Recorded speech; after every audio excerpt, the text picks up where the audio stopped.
سیرت اسم مضارع کا سوا تشرق بھی آ سکتا ہے، تشرق فیہا، اس میں پھیلایا جاتا ہے، پھر دھوپ میں گوشت کو پھیلایا جاتا ہے اور سکھایا جاتا ہے۔ یا برکہ ان مدینہ منورہ میں ہمارے بزرگ صاف لوگ فرماتے ان فی العبور لبرکہ، کہ حدیث شریف سے عبور، حدیث شریف کی عبارت یہ سب باعث برکت ہے۔ الحمدللہ۔ ہاں اس کا ان فی العبور لبرکہ، حدیث شریف سے عبور، حدیث شریف سے گزرنا، یہ صرف نفس خالی عبارت ہی پڑھنا، یہ بھی باعث برکت ہے الحمدللہ، بلکہ اصل حدیث شریف یہی ہے الحمدللہ۔ باقی جو تشریحات ہوتی ہیں، باقی جو حدیث شریف کا جو متن ہے اصل حدیث یہی ہے الحمدللہ۔ ان فی العبور لبرکہ یا کہاں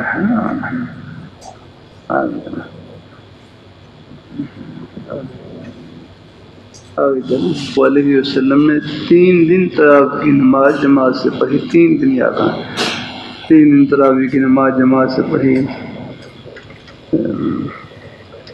لیکن پھر آگے فرمایا لیکنی خشیت ان تفرض علیکم، لیکنی خشیت ان تفرض علیکم، کہیں نماز تم پر فرض نہ ہو جائے، اس خوف سے پھر آپ نے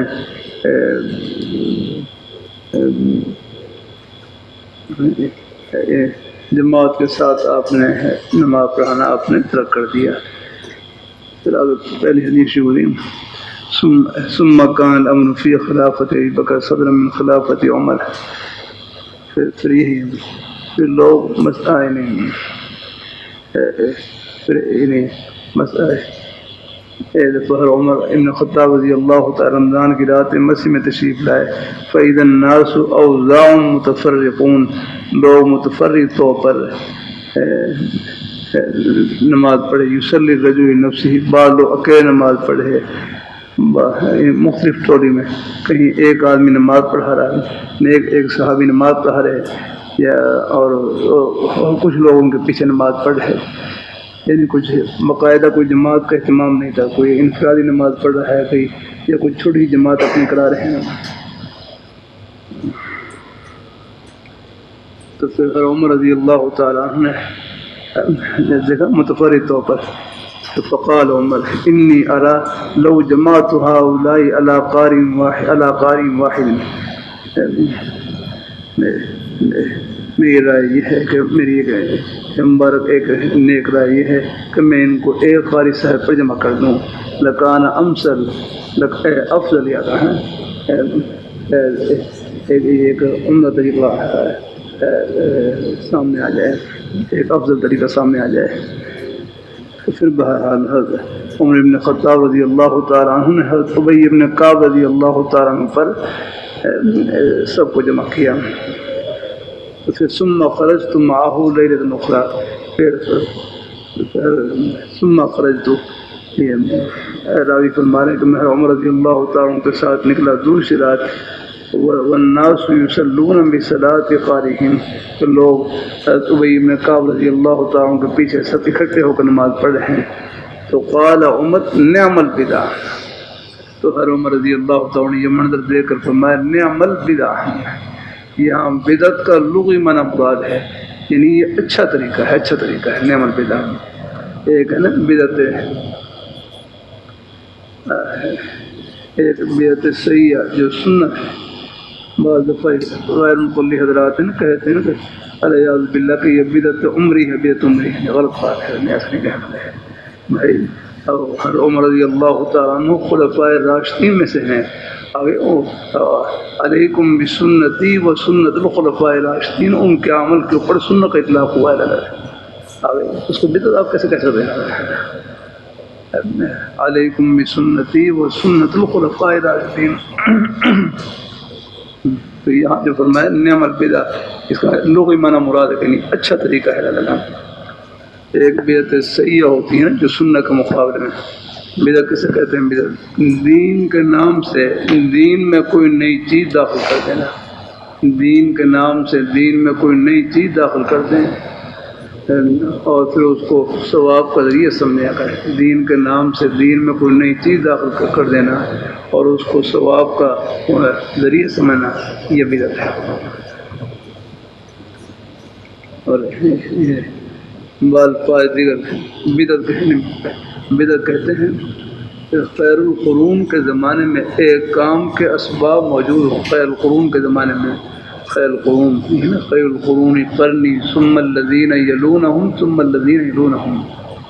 صحابہ کرام کا زمانہ، تابعین کا زمانہ، تبع تابعین کا زمانہ ہے. یہ خیر القرون کے زمانے ہے کہ خیر القرون کے زمانے میں ایک کام کے اسباب موجود ہوں، ایک کام کے کرنے کے اسباب موجود ہوں، اور پھر اس کام کو نہ حضور صلی اللہ علیہ وسلم کی ذات اور اس نے کیا، نہ صحابہ کرام نے کیا، نہ تابعین نے کیا، نہ تبع تابعین نے کیا. اب اگر دین کے نام سے اس کو داخل کریں گے تو پھر یہ بدعت ہے. یہ بدعت ہے. یہ اللہ تعالیٰ اپنی مہربانی فرمائے ہے. اللہ تعالیٰ اپنی مہربانی ہے. اللہ تعالیٰ نے یہ تو گویا کہ وہ جو بدعت کا ارتکاب کرنے والا ہے گویا کہ وہ دین میں ایک تنقیص کا گویا کہ دعویٰ کر رہا ہے. دین میں کمی رہ گئی تھی، اب میں پوری کر رہا ہوں. اس کے دین کامل مکمل ہو چکا ہے. الیوم اکملت لکم دینکم واتممت علیکم نعمتی ورضیت لکم الاسلام الدین. یا دین کامل مکمل پورا ہو چکا ہے. اللہ اپنی حفاظت میں رکھیں. تو بہرحال پھر یہ الحمدللہ میں وہاں مسجد نبوی شریف میں وہاں ایک مدرس تھے. وہاں مسجد نبوی شریف میں شیخ عطیہ ان کا نام تھا. شیخ عطیہ ان کا نام تھا. انہوں نے باقاعدہ 1400 سال سے تعامل ثابت کیا کہ 1400 سال سے مسجد نبوی شریف میں حرم شریف میں آگے 20 رکعت تراویح پڑھتے چلے آ رہے ہیں. ائمہ اربعہ کا اتفاق یاد رکھنا. اللہ اپنی مہربانی، اللہ تعالیٰ اپنی مہربانی فرمائے نا. 20 رکعت تراویح پڑھتے چلے آ رہے ہیں. بلکہ امام مالک رحمۃ اللہ علیہ ان کے ہاں 36 رکھتے ہیں. ان کو جب معلوم ہوا کہ وہاں مکہ مکرمہ میں وہاں پر ہر 4 رکعت کے بعد لوگ طواف کرتے ہیں، ہر 4 رکعت پڑھنے کے بعد طواف کرتے ہیں. ان کا وہ طواف کرتے ہیں تو ہم تو طواف نہیں کر سکتے، ہم اس کی جگہ پر 4 نفل پڑھ لیں گے. 4 نفل پڑھنا تو ان کے ہاں 36 رکھتے ہیں، ہمارے ہاں 20 رکھتے ہیں. اب جا کر اب میرا خیال یہ کرونا کی جو آئی ہے اس کے بعد سے اب حرم شریف میں وہ مقال وہ 10 تراویح کر دی ہیں، ورنہ اب تک یاد رکھا 20 تراویح چلی آ رہی ہیں. اور عمر رضی اللہ تعالیٰ زمانے سے تسلسل ثابت کیا کہ اس وقت سے یہ تسلسل چلا رہا ہے 20 تراویح لینا. اللہ تعالیٰ اپنی مہربانی فرمائے. اللہ اپنی مہربانی فرمائے. اللہ تعالیٰ دعا کریں اللہ پاک اپنی رحمت سے دوبارہ اللہ پاک بحال کر دیں. اور ہم پہلے سلسلہ فتنوں کا دور ہے نا قرب قیامت یاد رکھیں. باقی دوسرے حضرات آگے حدیث شریف آ رہی ہے. دیکھو ان حضرات کی دلیل آ گئی. بعض جو لوگ 8 رکعت کی پڑھتے ہیں ان کی دلیل یہ، حالانکہ اس میں ایک اور بھی ہوں گی دلیل، لیکن ایک اس سے بھی اصلاح کرتے ہیں کہ حضور صلی اللہ علیہ وسلم اگر رمضان میں فقالت ما کان یزید فی رمضان ولا فی غیرہ علی 11 رکعۃ، تو حضور رمضان میں اور رمضان کے غیر میں 11 رکعت سے زیادہ نہیں پڑھتے تھے، یعنی 8 رکعت تراویح اور 3 وتر. تو اس میں اس حدیث میں تو واضح تو یہاں ہمارے نزدیک اس سے مراد تہجد کی نماز ہے. تہجد کی نماز، تراویح کی نماز نہیں، تہجد کی نماز ہے. کیونکہ یہاں واضح طور پر حضور صلی اللہ علیہ وسلم نہیں زیادہ کرتے تھے. حضور صلی اللہ ان 11 رکعت سے زائد نہیں کرتے تھے، نہ رمضان میں نہ رمضان کے علاوہ میں. رمضان کے علاوہ تو رمضان کے علاوہ تراویح نہیں ہے، وہ تو تہجد کی نماز ہے. یاد رکھنا تراویح اور تہجد میں کئی فرق ہیں. تراویح اور تہجد میں کئی فرق ہیں. تراویح اور تہجد میں کئی، ایک یہ ہے کہ تراویح عموماً قبل النوم ہوتی ہے، نیند سے پہلے ہوتی ہے، اور تہجد بعد النوم ہوتی ہے عام طور پر۔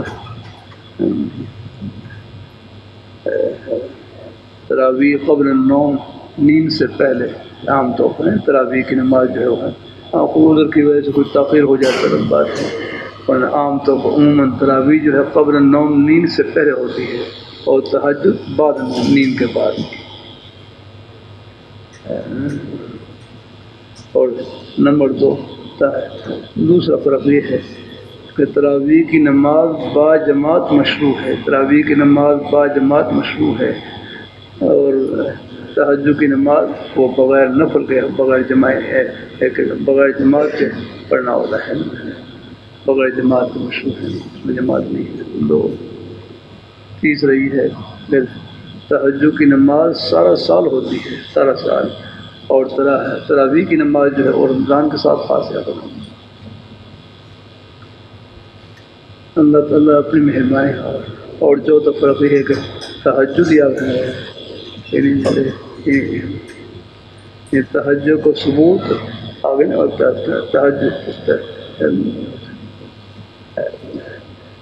تہجد کا ثبوت وہ تو قرآن پاک سے ہے، نص قطعی سے قرآن پاک سے ہے، اور تراویح کا ثبوت ہے وہ خبر واحد قدری ہے۔ اللہ اپنی مہربانی فرمائے، اللہ اپنی مہربانی فرمائے۔ یہ کئی فرق بہرحال ہے، یہ نہیں گویا کہ باقی اللہ تعالیٰ سب کو قبول فرمائے، اللہ پاک کی ذات اللہ تعالیٰ مہربانی فرمائے۔ بہرحال تہجد اور تراویح میں کئی فرق ہیں۔ پہلا فرق کیا ہے؟ تراویح قبل النوم، نیند سے پہلے اور بعد نیند کے بعد۔ نمبر دو، تراویح جماعت کے ساتھ مشروع ہے، اور تہجد بغیر جماعت کے مشروع ہے۔ نمبر تین، تراویح رمضان کے ساتھ خاص ہے، اور تہجد سارا سال مشروع ہے۔ اور آگے تہجد کو ثبوت ہے قرآن پاک سے ہے، نص قطعی سے ہے، اور خبر واحد سے ہے، فرق ہے۔ بھائی کے بعد رہنے آ گئے، باقی اللہ تعالیٰ سب کو لگ رہا ہے۔ اللہ اپنی بارگاہ میں قبول فرمائے ہے، اللہ تعالیٰ اپنی بارگاہ میں قبول فرمائے، اللہ تعالیٰ قبول فرمائے۔ بس یہ مکمل کر لیں، بات پورا کرنا ہے انشاءاللہ۔ فإذا الناس أوزاع متفرقون يصلي الرجل لنفسه ويصلي الرجل فيصلي بصلاة الرجل۔ قدر کے بارے میں پہلے بھی شعر کیا تھا، ایک بڑی عمر کے بزرگ تھے، بڑی عمر کے بزرگ وہ کسی اللہ والے سے پوچھنے لگے کہ شب قدر کی نشانی کیا ہے، شب قدر کی نشانی کیا ہے؟ تو فارسی میں کہنے لگے، اے خواجہ چے پرسیز شب قدر نشانی، ہر شب قدر اگر قدر بدانی اگنا۔ ہاں اے خواجہ چے پرسی دے شب قدر نشانی، ہر شب قدر اگر قدر بدانی ہے۔ اے خواجہ بڑی عمر کے وہ شب قدر کے بارے کی نشانی پوچھ رہے ہیں، آپ شب قدر کی نشانی کے بارے میں پوچھ رہے ہیں کہ شب قدر کی نشانی کیا ہے؟ فرمایا ہر شب قدر اگر قدر بدانی ہے، ہر رات شب قدر ہے اگر آپ کے دل میں قدر ہے، اگر قدر نہ ہو تو پھر بالکل شب قدر ہی بالکل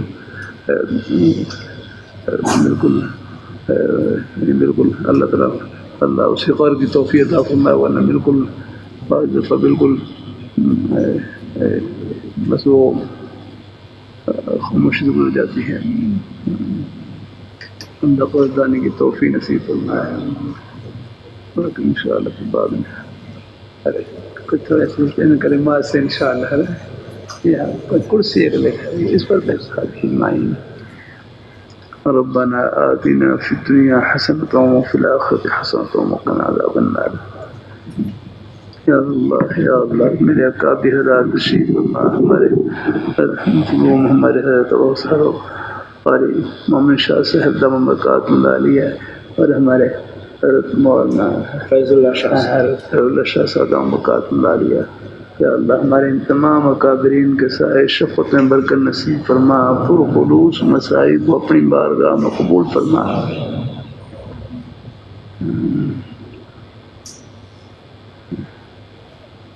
تمام طلباء نیک اساتذہ اور ہمارے مہمان جہاں جہاں سے بھی تشریف لائے، یا اللہ سب کو دنیا آخرت کی خوشیوں سے مالا مال فرما، گھر والوں کو، بچے بیٹے بیٹیاں اپنی سب کو اپنی بارگاہ میں قبول فرما، ہم سب کا خاتمہ بالخیر فرما۔